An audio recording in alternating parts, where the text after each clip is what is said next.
apa sih? Ya, kalau menurut saya ini internet itu adalah jaringan komunikasi yang berfungsi untuk menghubungkan suatu media elektronik dengan media elektronik yang lainnya. Jadi setiap orang kan punya media elektronik nih, kayak contohnya HP, laptop itu kan bisa menghubungkan dengan HP dan laptop yang lainnya yang dimiliki sama orang lain. Jadi sebagai penghubung lah internet itu. Oke. Nah, kalau pengertian internet ini kayaknya sedikit banyak orang pasti tahu lah ya pengertian internet itu kayak apa. Karena kan sekarang semua orang pasti menikmati fasilitas internet. Nah, Mas Dian gimana sih perkembangan internet itu? Kira-kira Mas Dian tahu nggak? Kalau perkembangan internet itu dulu di tahun 1960-an Departemen Pertahanan Amerika Serikat itu membuat suatu sistem yang menjadi cikal bakal dari internet, yaitu ARPANET. Nah, kemudian di tahun 1980-an itu jaringan itu digunakan secara terbatas di suatu kampus di Amerika Serikat. Setelah itu pada tahun 1993 ARPANET itu digantikan oleh yang namanya World Wide Web atau yang sering kita dengar dengan istilah WWW. Nah, itu dikembangkan oleh CERN, itu singkatannya lupa aku. Dikembangkan oleh itulah. Setelah itu baru bisa diperkenalkan kepada publik, dan internet sendiri masuk ke Indonesia itu di tahun 1994. Berarti cukup pesat ya perkembangannya pada saat itu sampai sekarang ini. Kalau cukup pesat sih ya lumayan lah, dari jarak cuman 20 tahun awal pembuatan cikal bakal internet itu jadi sebuah internet itu termasuk waktu yang nggak begitu lama sih untuk perkembangannya. Karena kan sudah tersebar di hampir seluruh penjuru dunia ya. Iya, benar. Nah, setahu saya ini Mas Dian kan bekerja ya di salah satu departemen store yang terkenal di Indonesia. Menurut Mas Dian, apa sih pengaruh internet ke dalam bidang pekerjaannya Mas Dian itu sendiri? Kalau pengaruh internet di bidang department store, terutama di bidang retail ya, itu salah satu yang terlihat mencolok itu yaitu di bidang pemasarannya. Jadi dengan memanfaatkan internet, kita bisa menjangkau lebih banyak pasar, di banyak pasar yang bisa kita jangkau melalui satu media, yaitu internet. Itu salah satu manfaat yang mencolok. Yang kedua adalah kita juga bisa berkomunikasi antara satu dev store dengan dev store yang lain dengan lebih cepat. Bisa bekerja sama gitu Ya, ya? bisa bekerja sama, bisa sharing-sharing antara kendala di dev store yang lain dengan dev store kita, itu bisa kita sharingkan dan kita cari solusinya bareng-bareng, itu juga bisa sih. Oke. Nah, sekarang kan lagi pandemik nih, kira-kira gimana sih pemasaran di departemen itu sendiri? Apakah berpengaruh juga ke dalam perkembangan internet yang semakin pesat sekarang ini? Ya, kita kembali kalau itu kita kembali ke manfaat dari suatu internet tadi ya. Iya. Jadi kita memanfaatkan internet itu dengan kondisi pandemi ini kan ya semuanya serba terbatas kan, mobilitas dibatasi, apapun dibatasi. Jadi kita menyasar pasar itu dengan merubah dev store kita yang offline, dengan customer yang datang ke toko, kita rubah jadi online. Jadi customer nggak perlu datang ke toko, cuman dari gadgetnya aja. Nanti kita layanin dari gadget itu, dari sistem kami. Setelah itu ya itu juga bentuk kemudahan untuk customer sih, untuk berbelanja di era pandemi yang seperti ini, yang semuanya serba terbatas. Berarti kan emang sangat bermanfaat sekali ya internet pada saat sekarang ini, apalagi di era pandemi. Terus kira-kira masih bisa berjalan nggak sih sampai mungkin setelah pandemi ini berlalu? Kalau menurut saya sih masih ya, karena ya kita ambil contoh banyak e-commerce di luaran, itu kan barang yang dijual itu juga sebenarnya barang-barang yang di toko-toko offline itu ada, cuman mereka juga menjualnya. Kenapa?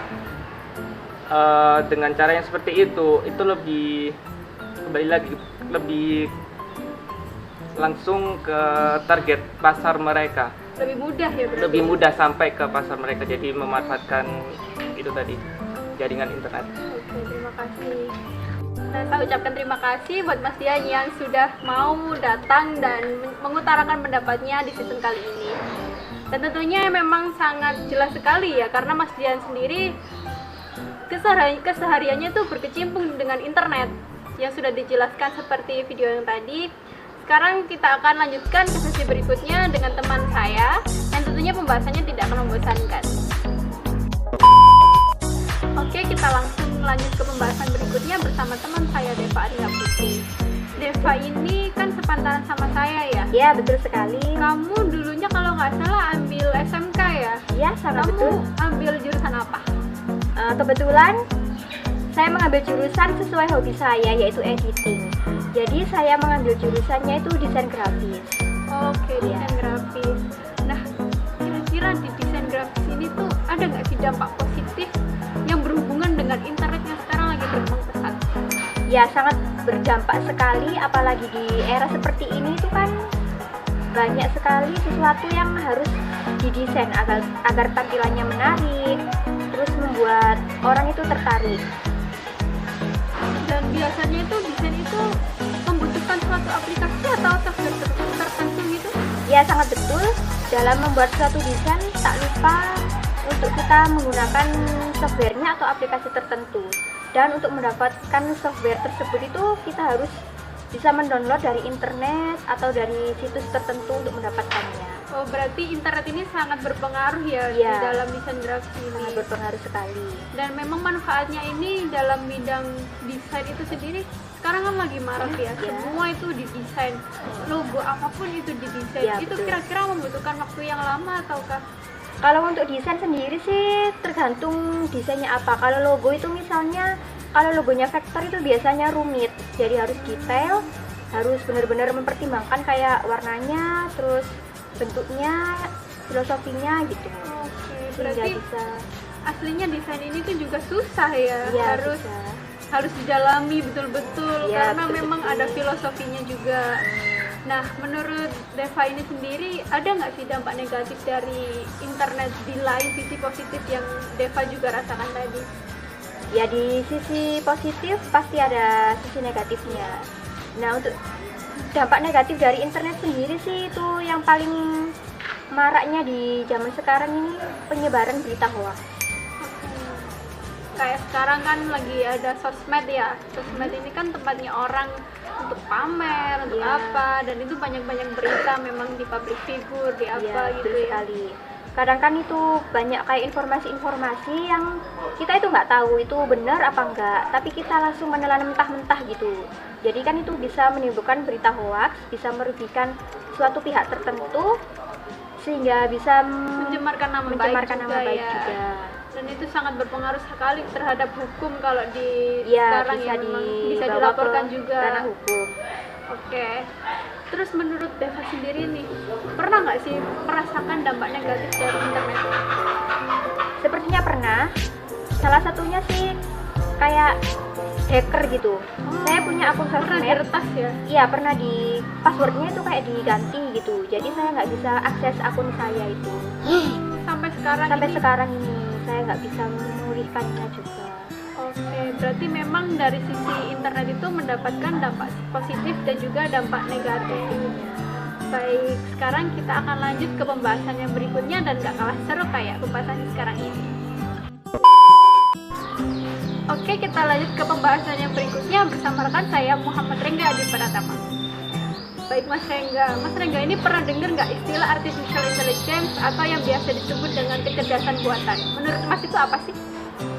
Menurut saya, intelijen buatan atau artificial intelligence ya, menurut saya adalah suatu representasi dari kecerdasan manusia yang dimasukkan ke dalam suatu objek, atau itu yang bisa disebut mesin atau robot juga dan sebagainya lah gitu. Oke, berarti berhubungan dengan mesin itu sendiri ya? Kurang lebih begitu. Contohnya itu gimana sih? Contohnya gini, saya juga kan kerjanya di bidang pemesinan juga. Nah, di dalam pemesinan itu di situ ada suatu mesin yang namanya mesin CNC. Nah, mesin CNC itu bisa juga disebut mesin robot. Karena apa? Suatu sistemnya kinerja dari mesin itu keseluruhannya itu apa? Otomatis. Nah, jadi kayak kita sebagai operator kita tinggal masukkan gambar, terus program, udah jalan sendiri kayak robot. Kurang lebih ya kayak robot emang. Berarti memang lebih mempermudah pekerjaan ya itu. Kalau di bidang mempermudah ya pasti mempermudah. Soalnya apa? Kita hanya tinggal ngawasi aja. Kalau mesin jalan kita tinggal ngawasi. Kalau selesai ya sudah, gitu. Oke. Berarti itu kan masuk ke dalam dampak positif hal itu sendiri atau kecerdasan buatan itu sendiri. Ya. Apakah ada dampak negatif sih dari hal itu tadi? Pastinya menurut saya sendiri yang namanya kecerdasan buatan pasti ada dampak negatifnya. Soalnya gini, dari sisi pencakupan SDM untuk sumber daya manusia sendiri bakal digantikan oleh mesin atau robot. Lah, nanti imbasnya adalah terutama di negara kita sendiri. Kini kan sudah angka pengangguran kan sudah tinggi. Ya, semakin meningkat ya. Lah, kalau nanti sumber daya manusianya digantikan oleh mesin atau robot, lah kan kemudian angka penganggurannya kan semakin tinggi lagi. Iya, lebih jatuhnya itu lebih merugikan ke sumber daya manusianya itu sendiri ya. Betul. Berarti kita itu harus pintar-pintar memanfaatkan teknologi terutama dalam bidang kecerdasan buatan ini. Dan gini, menurut saya kalau intelijen buatan itu besok terlalu maju, menurut saya itu malah membahayakan ke generasi selanjutnya. Karena apa? Ketergantungan oleh teknologi mesin robot itu akan seluruh pekerjaan manusia akan digantikan. Lah, endingnya apa? Kita sebagai manusia tinggal enaknya saja, nggak berusaha membuat apa kondisi fisik kita juga menurun. Nah, untuk kesehatan juga nggak baik sebetulnya. Kan kita nggak gerak, kan mesin yang gerak, kita kan digantikan mesin. Nah, itu. Tapi kita kan juga tidak bisa memungkiri akan kemajuan teknologi yang Betul. semakin bertambah gitu loh Ya, betul. di masa-masa yang akan datang. Dan menurut Mas Rengga sendiri, menurut Mas itu kecerdasan buatan ini tuh penting nggak sih? Efektif nggak sih untuk melaksanakan semua pekerjaan manusia dengan baik? Tapi memang ada kerugiannya di bidang itu sendiri lama-lama. Penting nggak? Kalau dibilang penting, sangat penting. Karena apa? Memudahkan pekerjaan itu baik. Karena kalau gini, industri butuhnya itu cepat, Iya. Biaya murah, dan juga efisien. Iya. Lah, artinya apa ya? Sangat penting, gitu. Karena menekan biaya pengeluaran Lah, ya, seperti tentunya prinsip itu. ekonomi itu sendiri. Ya, betul. Dan untuk Mas Rengga sendiri nih, apakah ada inovasi tersendiri dalam membuat suatu mesin atau bagaimana gitu? Karena kan Mas Rengga sendiri berada di bidang tersebut. Apakah ada inovasi ingin buat mesin mempermudah pekerjaan apa gitu? Sejujurnya gini, lucunya itu gini di sini. Saya sendiri sebenarnya menolak artificial intelligence. Sebab apa? Khawatir saya ya kayak tadi, sumber daya kita menurun, terus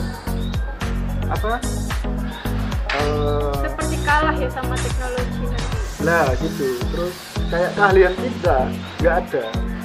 Dan lucunya lagi, saya juga membuat mesin. Lucunya di situ. Mau nggak mau ya harus dijalani gitu ya. Nah, tapi gini, saya jalan keluarnya gini. Artiannya ilmu saya tularkan ke minimal ke adik-adik tingkat saya lah. Supaya apa? Supaya mereka itu nggak tergantikan oleh mesin. Walaupun pekerjaannya digantikan oleh mesin, tapi Jangan sampai mau dimanfaatkan oleh. lah kurang lebih mesin itu buatan manusia lah. Mesin bukan buatan Tuhan. Tidak tahu tau? Kurang lebih kayak gitu. Lucunya itu di situ. Oke, baik. teman saya ini memang sangat inovatif gitu loh untuk memikirkan sesuatu. Dan kita akan lanjut ke pembahasan yang selanjutnya yang akan lebih seru lagi. Baik, saya akan kembali ke pembahasan yang mungkin sekarang itu lagi samar di mata masyarakat, tapi sebetulnya tuh banyak sekali masyarakat yang memang sudah menggunakan aplikasi ini. Bersama rekan saya, Retno Dwi Maliana, saya akan membahas tentang cloud. Nah, menurut Mbak Lia ini sendiri, cloud itu apa sih? Cloud computing mungkin masih samar di bagian semua orang, tetapi hal ini sudah dirasakan dalam kehidupan sehari-hari bagi pengguna media sosial dan juga email. Baik, itu tadi adalah pengertian dari cloud itu sendiri. Dan sekarang, apa sih Mbak Lia definisi umum dari cloud? Jadi, dalam istilah yang paling sederhana, cloud ini merupakan sekumpulan server dan pusat data yang tersebar di seluruh dunia yang di dalamnya terdapat menyimpan data-data kita. Oke, dan itu tuh bagaimana sih sistem kerjanya? Jadi sistem cloud bekerja menggunakan internet sebagai server dalam mengolah data. Sistem ini memungkinkan pengguna untuk login ke internet yang sudah tersambung, tetapi tidak perlu untuk menginstal kembali. Baik, itu tadi adalah merupakan pembahasan cloud dari teman saya, Lia. Teknologi bisa menghidupi kita. Akan tetapi, jika kita salah melangkah, maka teknologilah yang akan membunuh kita. Sekian pembahasan yang bisa kami paparkan pada sesi kali ini. Semoga kita bertemu di sesi selanjutnya dengan pembahasan yang tentunya bermanfaat. Selalu jaga jarak dan patuhi protokol kesehatan.